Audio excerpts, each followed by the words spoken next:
Selamat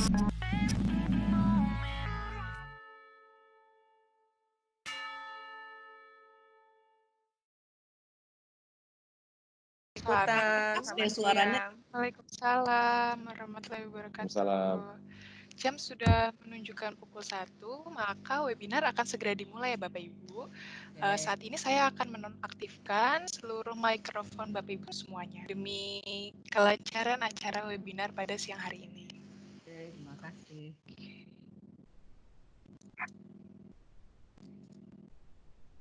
Oke. Pada siang hari ini kita memiliki tema yang sangat menarik karena ini pasti sangat ditunggu-tunggu oleh Bapak Ibu dosen ataupun tendik sekalian. Tema pada siang hari ini adalah persiapan UAS.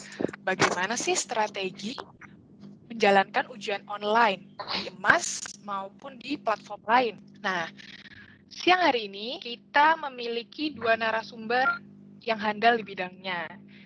Ada Pak T.A. Ahmad Daniel yang nanti akan menyampaikan bagaimana penjadwalan ujian dari emas, dan kemudian ada Pak Moko atau Pak F. Triat Moko yang akan menjelaskan apa sih bentuk-bentuk ujian yang bisa diselenggarakan di emas maupun di platform lain. Baik, sebelum webinar dimulai, saya akan menyampaikan dua peraturan pada webinar siang hari ini. Peraturan pertama, silahkan bisukan mikrofon selama webinar berlangsung. Yang kedua, apabila Bapak atau Ibu memiliki pertanyaan, silahkan tuliskan di kolom chat. Di akhir dari pemaparan, narasumber akan menjawab pertanyaan-pertanyaan yang masuk melalui kolom chat. Baik, ini adalah sekedar informasi.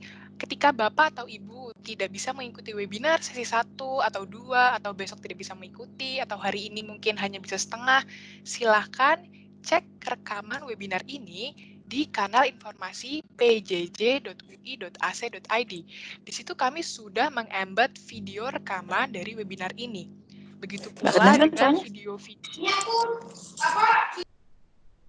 Begitu pula dengan video-video tutorial emas ataupun tutorial penggunaan Microsoft Stream ataupun penggunaan Microsoft Teams.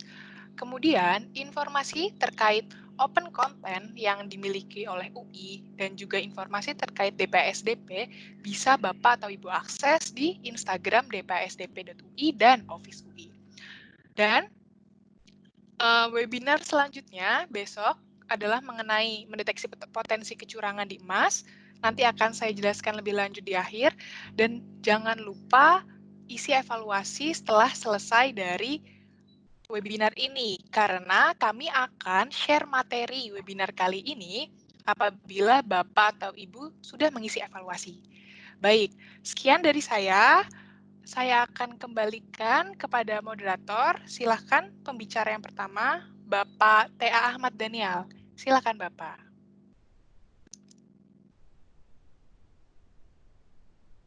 Baik, terima kasih Ibu Aulia. Apakah suara saya terdengar dengan jelas? Terdengar sangat jelas, Pak. Oke, terima kasih. Selamat siang. Assalamualaikum warahmatullahi wabarakatuh. Apa kabar Bapak? Iya, apa kabar Bapak Ibu semua? Baik, Semoga baik. dalam kondisi yang selalu sehat, lancar menjalani aktivitas, termasuk menjalani aktivitas ibadah Ramadan. Baik.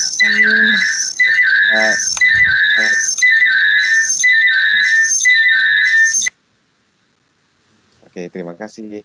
Perkenalkan, nama saya Ahmad Daniel. Saya adalah staf dari Direktorat Pengembangan Akademik dan Sumber Daya Pembelajaran yang tadinya berupa kantor sumber daya pembelajaran. Kami meminta ampun kepada Allah. Kalau nggak bisa bersaing sama orang soleh, ya udah bersaing sama para pengusaha. Bisa di-mute dulu. Intervensi kayaknya. Ya, barusan ada yang mem-mute saya. Oke, saya lanjutkan ya. Jadi saya diminta untuk membawakan materi bagaimana cara kita, Bapak Ibu dosen semua, untuk menghadapi ujian akhir, untuk mempersiapkan ujian akhir semester ini dalam menggunakan emas. Kenapa ini kami berikan materinya? Karena belajar dari pengalaman bahwa pelaksanaan kuliah online di Emas UI, terutama pelaksanaan aktivitas ujian online itu itu ya dipengaruhi banyak faktor, terutama faktor teknis. Nah, salah satu faktor teknis yang sangat berpengaruh adalah jumlah kunjungan ke server emas pada saat ini, pada detik ini, berapa banyak orang. Nah, itu akan mempengaruhi kapasitas pelayanan server emas. Apakah server emas masih bisa melayani dengan baik atau tidak. Baik, nanti akan saya jelaskan lebih detail lagi. Ini saya coba share materinya ya.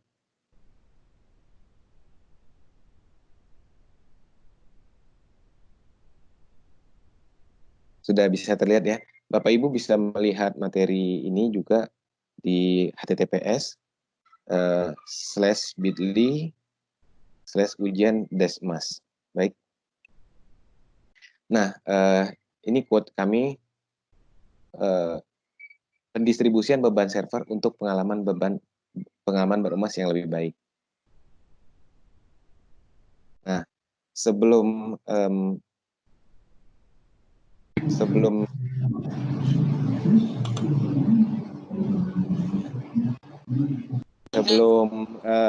saya jelaskan bagaimana strateginya, saya coba akan jelaskan dulu kondisi existing platform server Emas UI agar kita semua dapat lebih tahu ya kondisinya gitu.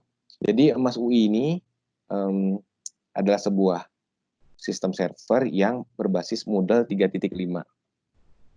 Nah, Moodle ini kan memang platform yang sudah sama-sama tahu sebagai platform LMS terbanyak di dunia yang open source. Nah, kami pasang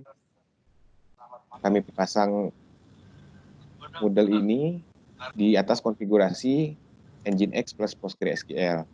Lalu server diletakkan di data center UI. Jadi memang posisinya belum on cloud ya. Jadi masih di host di ruang server milik UI. Lalu jumlah mesin server saat ini ada dua buah mesin ya. Satu berfungsi sebagai web server, satu lagi berfungsi sebagai database server. Nah, mungkin Bapak Ibu semua sudah tahu ada teknologi cloud, ada teknologi virtual server segala macam. Nah, ini Mas UI belum menggunakan teknologi tersebut saat ini. Jadi masih menggunakan teknologi bare metal, yaitu tidak menggunakan virtual server. Operating system langsung dipasang di atas mesinnya. Nah, karena akibat dampak dari kondisi tersebut masih bare metal, maka belum dapat di scalable, artinya belum dapat jika kunjungan naik, maka kekuatan server dibutuhkan lebih tinggi lagi. Maka di saat kondisi server dibutuhkan lebih banyak, maka idealnya jumlah server ditambah. Nah, ini belum bisa menambah server dengan cepat. Nah, kalau di cloud itu sudah jalan yang teknologi yang namanya scale up dan scale out. Jadi misalkan saat ini ada 3 server, lalu dibutuhkan tambahan server, maka dalam hitungan sekian menit servernya akan bertambah sendiri. Nah, server Mas UI belum seperti itu. Saya lanjutkan. Selanjutnya, server Mas UI di kondisi sekarang dapat menampung kunjungan dengan maksimum 1.600 user online yang bersamaan. User online ini artinya ada 1.600, ada sekian user yang sama-sama sedang mengakses. Nah, itu kondisi maksimum kami saat ini 1.600 user online. Nah, selanjutnya beban yang diterima server antar aktivitas tidaklah sama.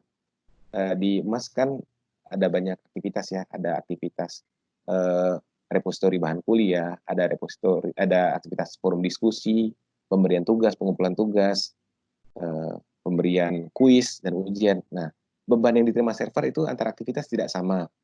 Yang terberat itu adalah aktivitas mode quiz. Mode quiz itu seperti latihan soal, kuis, dan ujian.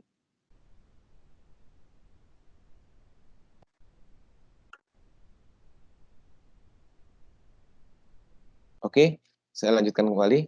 Nah, ini ada beberapa fakta yang kami perhatikan dan perlu kami share kepada Bapak Ibu semua, yaitu sejak kondisi full PJJ, pandemik, dan diumumkan harus belajar dari rumah masing-masing, maka terjadi kondisi seperti berikut, yaitu terjadi lonjakan user online menjadi 4 kali lipat pada siang hari dan 2 kali lipat pada malam hari dibanding sebelum diputuskan untuk belajar full PJJ.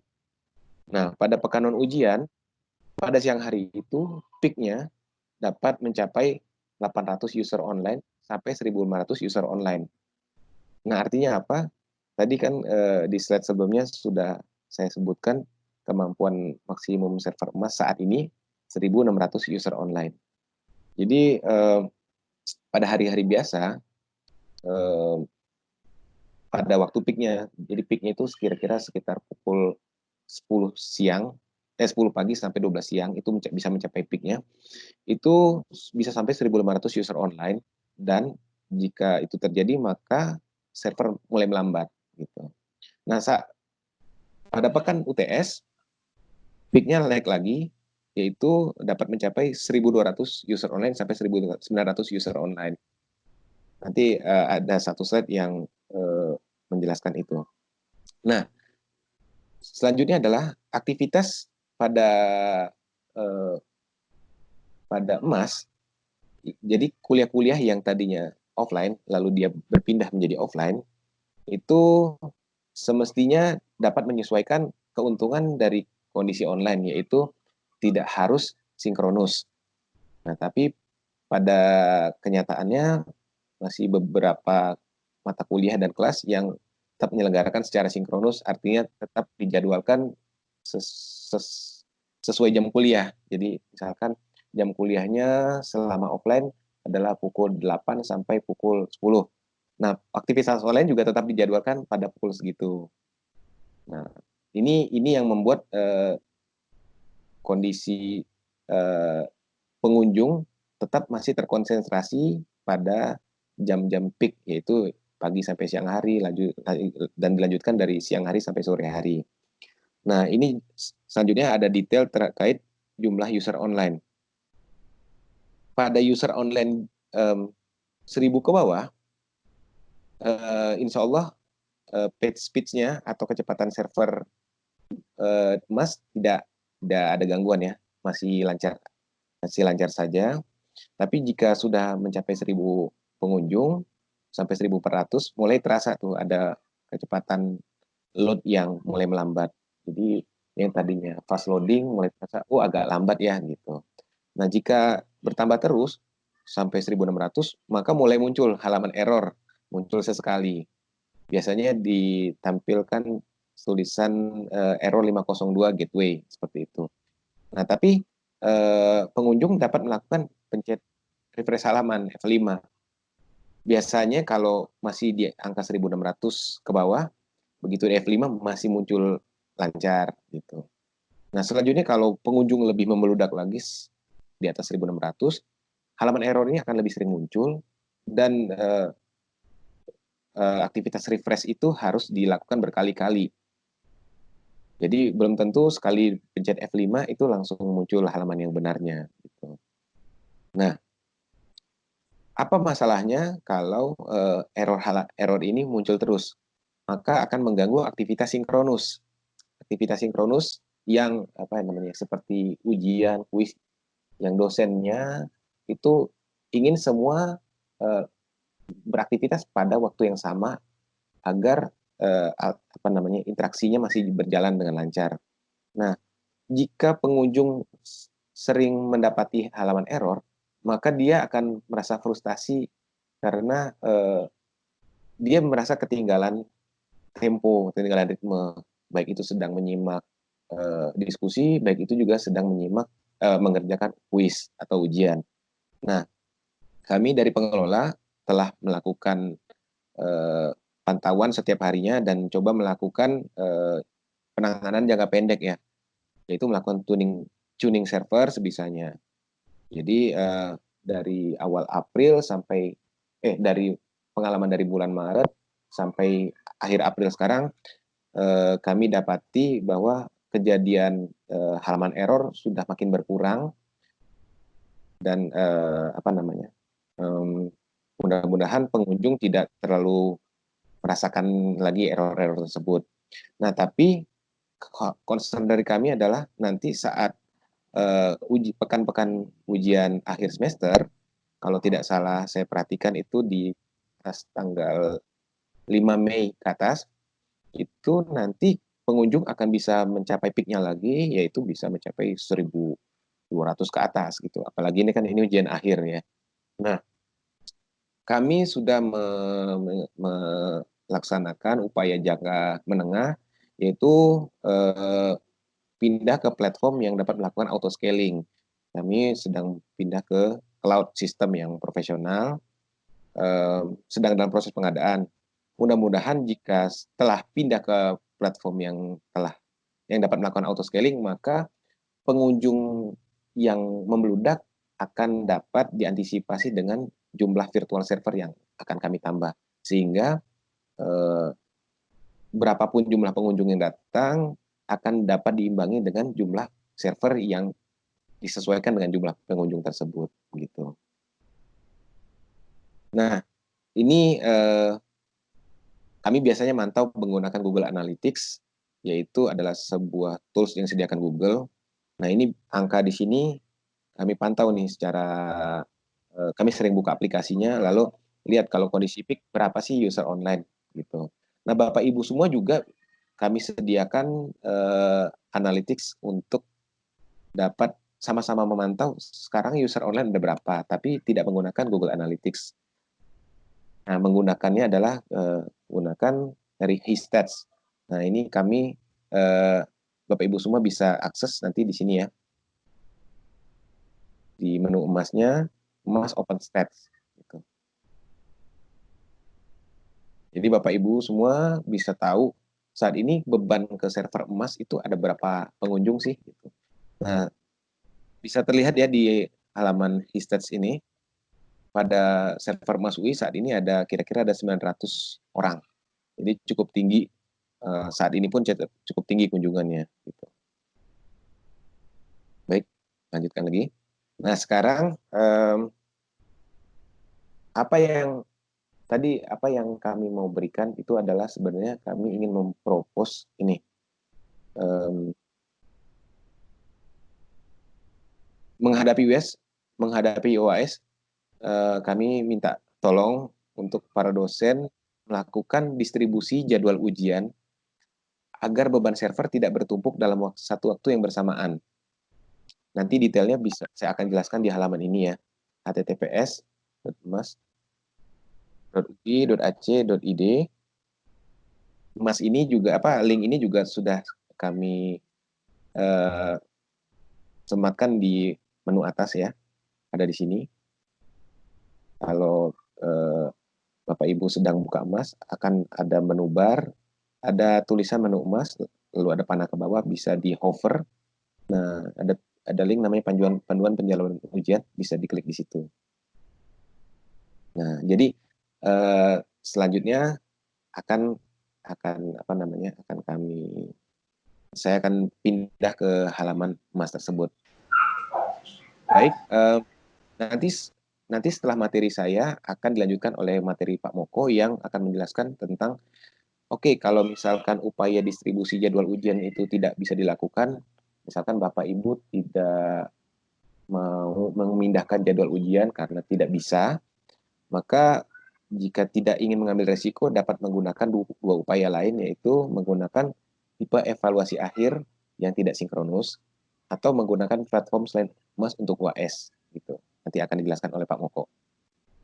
Baik, sekarang kita pindah ke halaman jadwal ujian ini ya.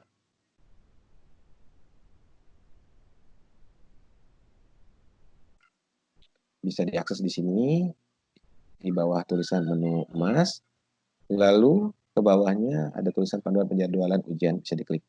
Ya, ini adalah sebuah fitur baru yang kami berikan. Nah, di atas ada penjelasan. Isi penjelasan di sini kurang lebih sama ya dengan slide yang tadi saya berikan, yaitu bagaimana upaya dari Bapak Ibu semua yaitu dalam hal menjadwalkan ujian itu dapat mempengaruhi performa server emas gitu.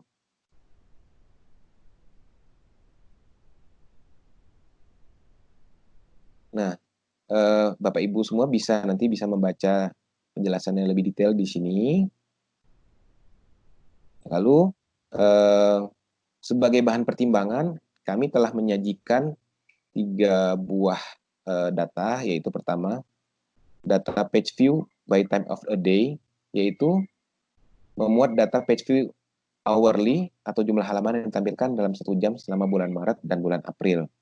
Nah, apa hubungannya dengan ujian? Jadi secara histori kami juga mencatat selama bulan Maret dan April bagaimana sih pola kunjungan ke emas. Nah, jadi ini adalah 2 buah matriks. Bapak Ibu semua bisa lihat 2 buah matriks yang berjudul page view by time of day. Nah, ini adalah matriks pertama, matriks selama bulan Maret 2020. Ini menggambarkan kunjungan ke emas oleh seluruh pengunjung ke emas selama bulan Maret, dan grafik kedua, matriks kedua, kunjungan selama bulan April. Nah, Bapak Ibu semua bisa mencermati sama-sama di sini.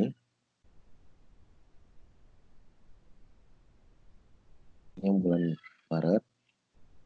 Jadi, ini disajikan dalam matriks pekanan. Ini hari Minggu, Senin, Selasa, Rabu, Kamis, Jumat, Sabtu. Sumbu yang ini adalah hari. Sumbu yang vertikal adalah waktu 24 jam. Jadi ini adalah pukul dini hari, 00 dini hari, pukul 1 dini hari, selanjutnya pukul 2, dan seterusnya. Masuk 8 pagi, 10 pagi, 12 siang, mulai masuk 2 siang, 4 siang, sore, lalu mulai masuk malam, sampai akhirnya dini hari kembali. Jadi Bapak Ibu semua bisa lihat bahwa beban server emas itu ada konsentrasinya. Bisa dilihat ya, sama-sama di sini polanya mirip. Jadi beban server emas paling tinggi itu ada di grafik, ada di daerah yang birunya makin pekat. Nah, makin pekat birunya, maka pengunjung lagi banyak-banyaknya di slot waktu tersebut. Bisa dilihat ya, pertama saya jelaskan dulu, misalkan pada hari Minggu, pada pukul dini hari sampai 4 sore, pengunjungnya sangat sedikit, atau bisa dibilang biasa-biasa saja. Itu biasanya sekitar puluhan user online. Tapi mulai masuk pukul 5 sore sampai 12 malam, ternyata kunjungannya meningkat. Nah, ini biasanya memang karena aktivitas ada aktivitas yang diset pada malam-malam atau untuk mempersiapkan aktivitas pada Senin harinya gitu. Nah, selanjutnya pada hari-hari berikutnya bisa terlihat warnanya lebih pekat, tapi memang fluktuasinya masih fluktuatif, tidak rata. Jadi pada dari pagi hari sampai sore hari bisa dilihat beban servernya warna birunya. Lalu pada masuk malam hari masih ada aktivitas yang tidak rendah sampai pukul 10 malam. Gitu. Nah, itu cara membaca dari matriks page view ini. Nah, pada bulan April juga terlihat, dapat Bapak Ibu semua dapat mencermati fluktuasinya. Ada hari-hari yang memang lebih tinggi, bisa dilihat yang lebih pekat gitu. Baik, selanjutnya masuk ke tabel jadwal kuis dan ujian. Nah, tabel jadwal kuis dan ujian ini adalah tabel yang berisi daftar real time dari aktivitas bertipe kuis dan ujian atau mode kuis. Jadi kalau Bapak Ibu semua suka perhatikan URL-nya, di sini nanti kalau ujian itu tulisannya mod/quiz. Nah, itu aktivitas yang tipenya quiz dan ujian. Nah, tabel bawah ini adalah tabel dari daftar aktivitas bertipe itu. Nah, daftar ini real time.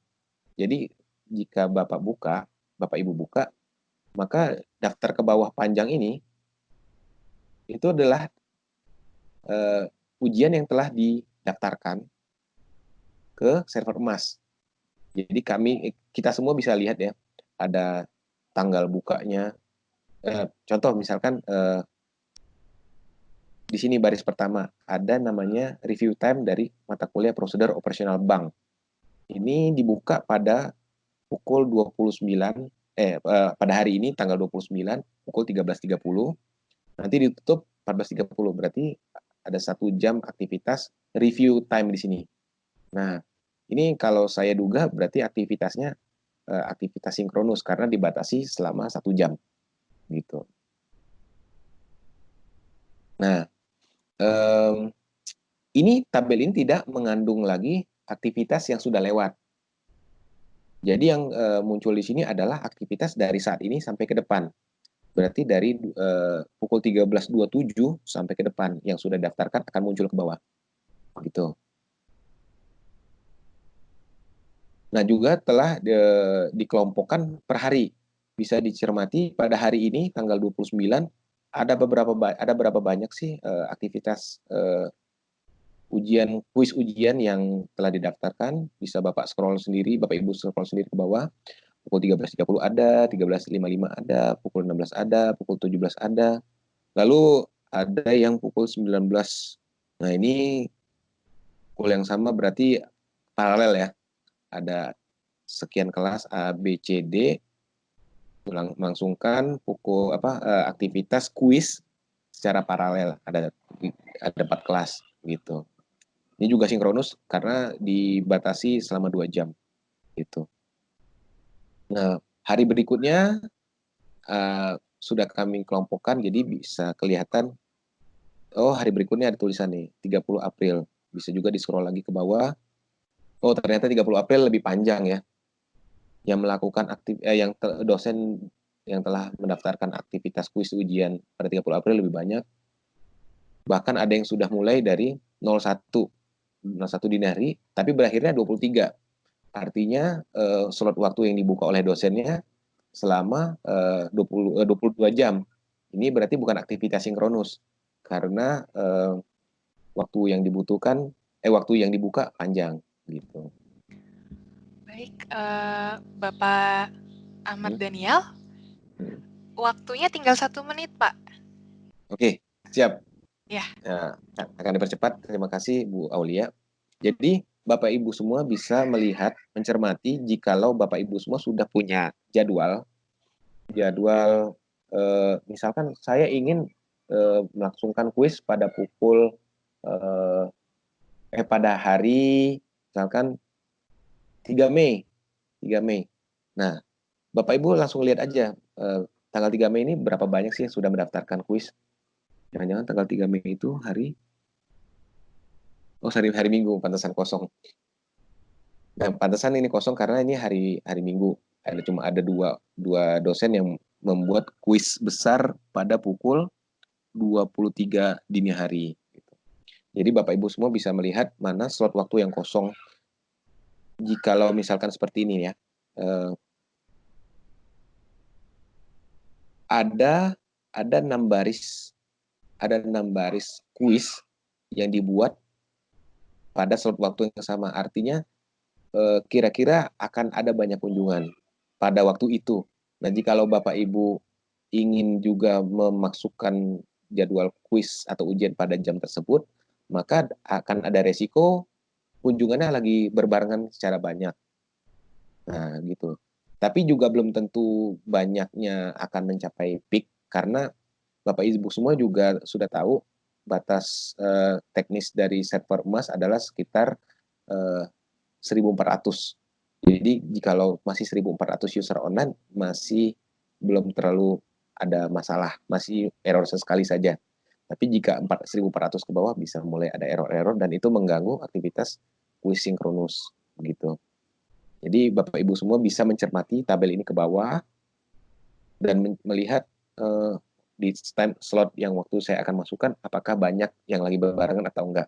Saran kami jika ada yang berbarengan banyak, nah coba dulu dicari slot waktu yang lebih kosong agar meminimalisir resiko berbarengan tersebut.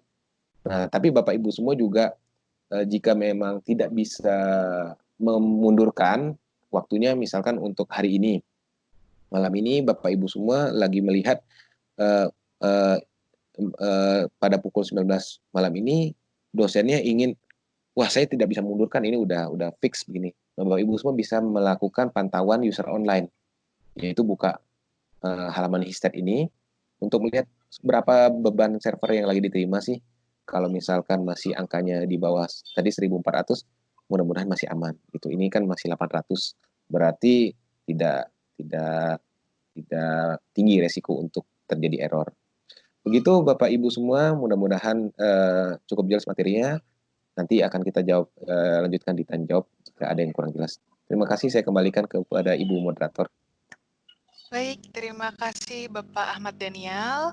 Terima kasih atas penjelasannya mengenai salah satu jadwal atau salah satu menu yang ada di emas yang bisa Bapak atau Ibu gunakan dalam merancang jadwal UAS bulan Mei. Baik, setelah ini akan dilanjutkan dengan materi oleh Bapak F.A. Triatmoko mengenai bagaimana sih strategi membuat ujian online di emas, apa sajakah bentuknya, dan apabila emas tidak memungkinkan, apa sih platform lain yang sebenarnya bisa Bapak Ibu gunakan dalam membuat kuis. Silakan Bapak F.A. Triatmoko, waktu saya persilakan. Oke, selamat siang Bapak dan Ibu. Mudah-mudahan semuanya sehat. Maaf Pak Moko, maaf sepertinya suaranya agak kecil. Sudah kedengaran suaranya? Masih kecil, Pak. Masih kecil, kayak jauh, Pak.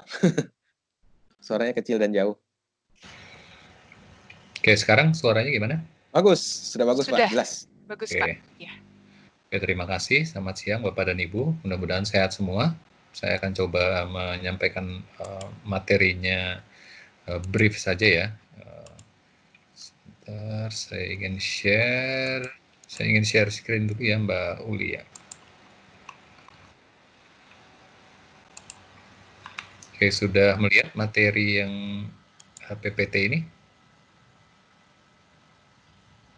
Apakah sudah tampil materinya? Sempat tampil sedetik tapi mati lagi. Ini sudah ya? Udah. Oke. Sudah. Jadi slide awal. Saya ingin sharing tentang bagaimana kalau kita menyelenggarakan evaluasi hasil pembelajaran menggunakan media teknologi ya. Salah satunya di dalamnya ada emas. Jadi kurang lebih ini yang akan saya sampaikan. Nanti bentuk-bentuk apa saja sih yang bisa diselenggarakan, bentuk-bentuk evaluasi seperti apa yang bisa diselenggarakan. Lalu saya akan memberikan contoh beberapa di emas, bisa menggunakan kuis, bisa menggunakan assignment, dan juga bisa juga menggunakan model presentasi tapi sifatnya asinkronus. Dan terakhir saya akan berikan salah satu alternatif yaitu menggunakan Google Form.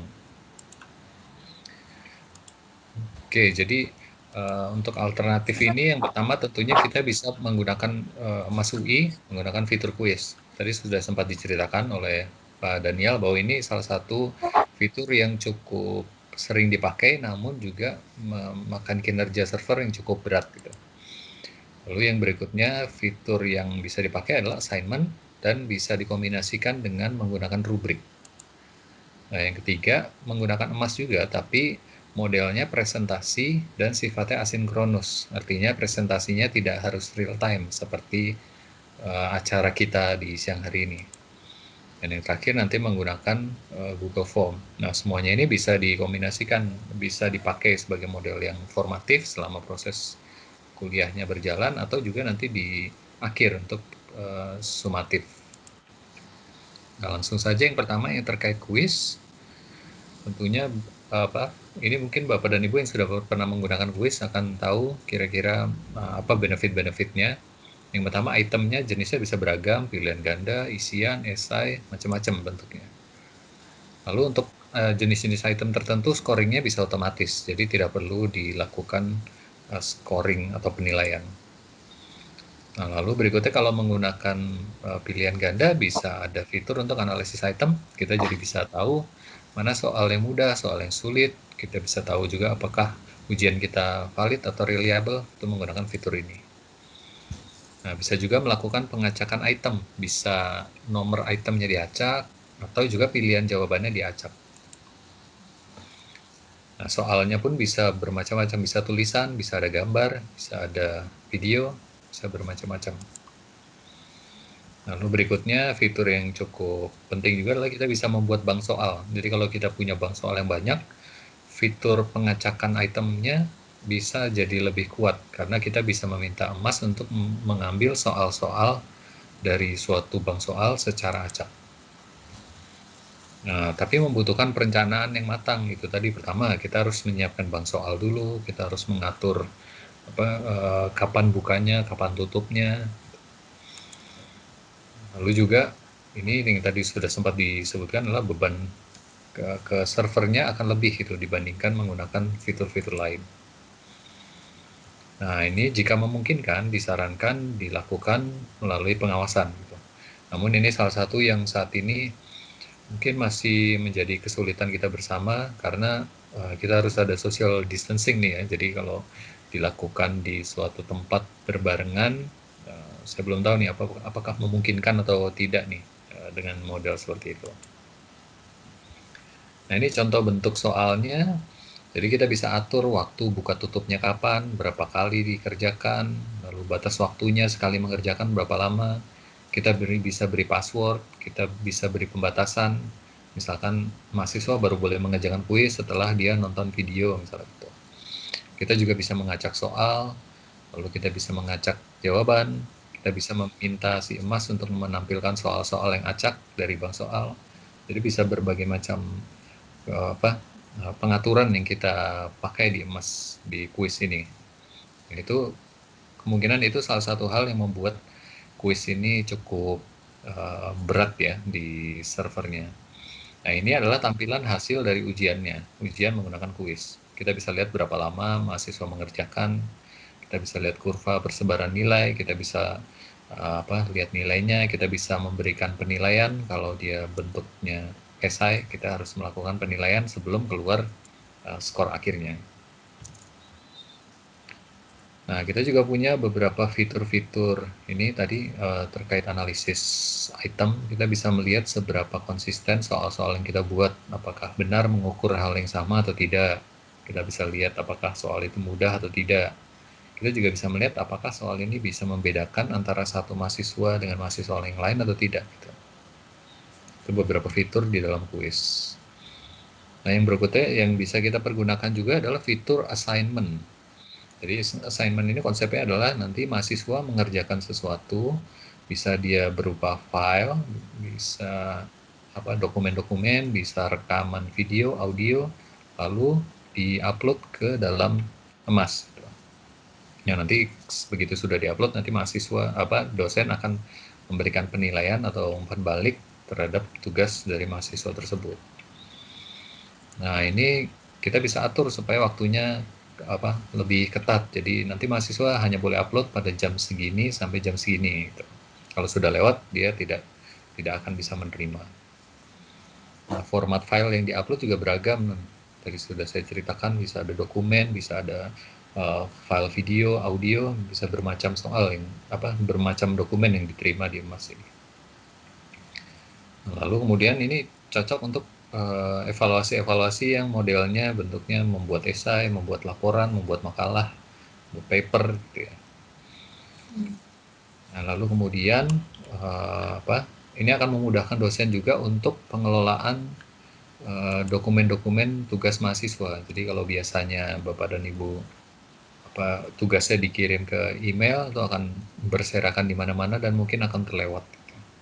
Tapi kalau di emas semuanya terpusat dan kita bisa mengelola dokumen tersebut. Lalu kita juga bisa memberikan penilaian langsung di Emas. Jadi tugas-tugas yang sudah diupload tadi bisa langsung dinilai di Emas.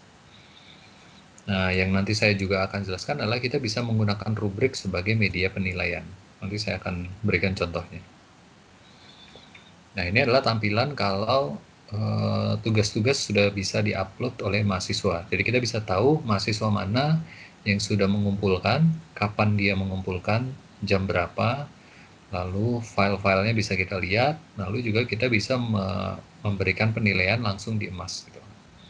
Jadi kalau sering ada mahasiswa, aduh saya ini nih saya sudah upload lewat email, nah itu mungkin terselip atau lewat dari deadline gitu. Tapi kalau ini kita bisa atur waktunya supaya kalau mahasiswa lewat dari deadline dia tidak bisa diterima.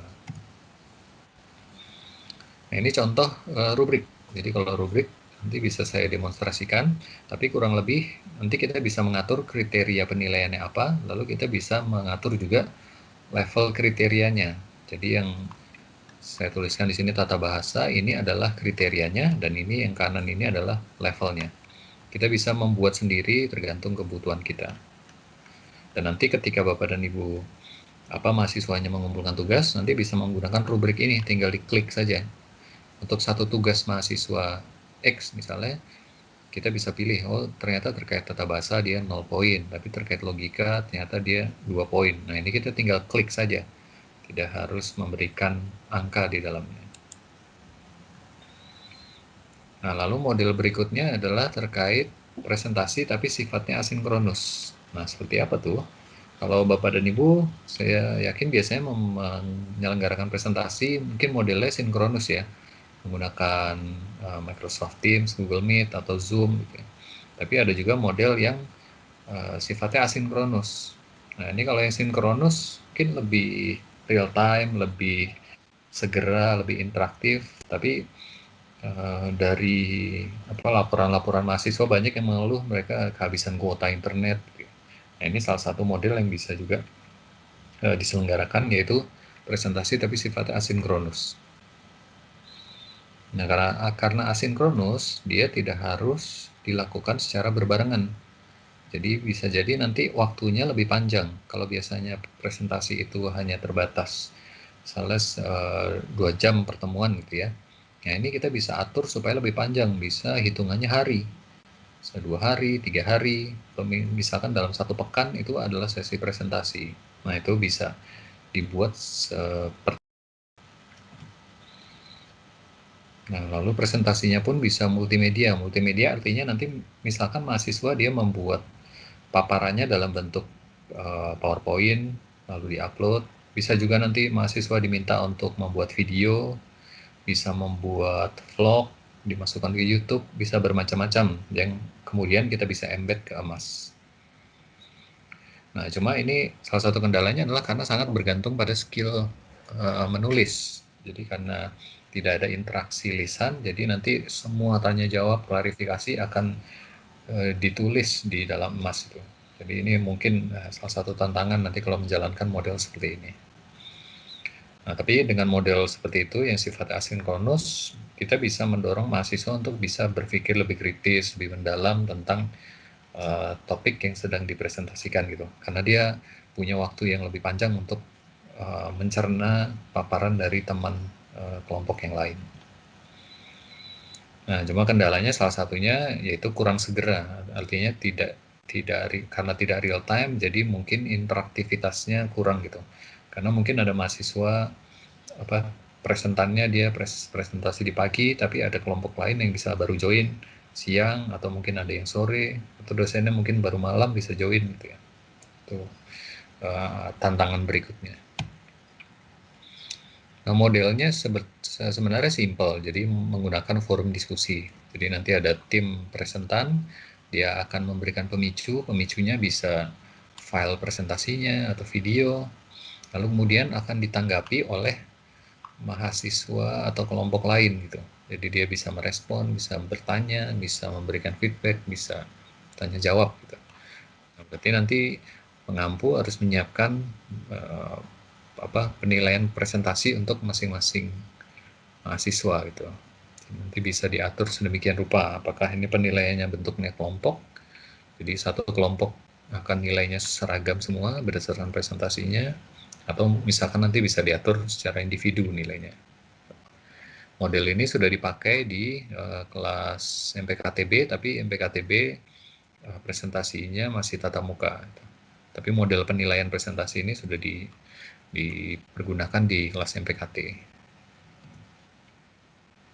Oke, lalu yang terakhir yaitu kalau misalkan ingin tetap menyelenggarakan, kalau yang tadi sebelumnya kan artinya Bapak dan Ibu akan didorong untuk mengubah model evaluasinya yang mungkin tadinya bentuknya sinkronus menggunakan kuis, soalnya berpilihan ganda itu.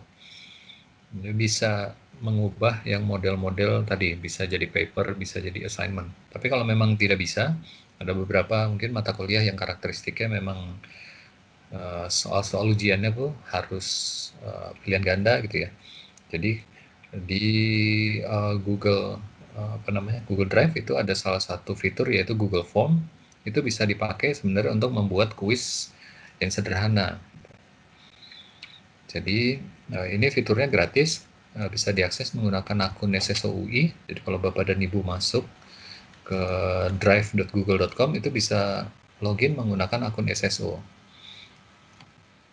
Lalu kemudian lebih simpel dibandingkan emas, jadi nanti tinggal membuat soal seperti mungkin kalau Bapak dan Ibu pernah membuat survei menggunakan Google Form itu relatif mirip seperti itu. Lalu kemudian infrastrukturnya menggunakan infrastruktur Google. Lalu pilihan itemnya tidak sebanyak di emas, jadi kemarin saya cek ada beberapa yang mungkin mirip, misalkan pilihan ganda atau ada isian esai itu relatif masih ada di Google Form ini. Lalu itemnya juga bisa multimedia, jadi bisa mengembed gambar, bisa mengembed video di dalam item-item soalnya. Nah, lalu seperti emas juga ada beberapa item-item yang bisa langsung bisa keluar nilainya.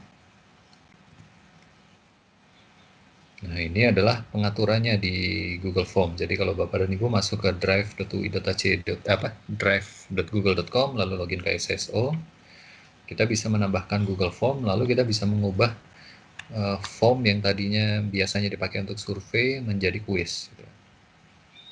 Nah, lalu kita bisa memilih ini adalah bentuk pertanyaan-pertanyaan yang diterima oleh si Google Form ini. Jadi ada short answer, paragraph, multiple choice, dan lain-lainnya.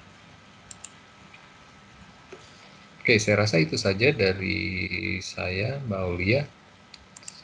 Kita bisa tanya jawab untuk ini ya.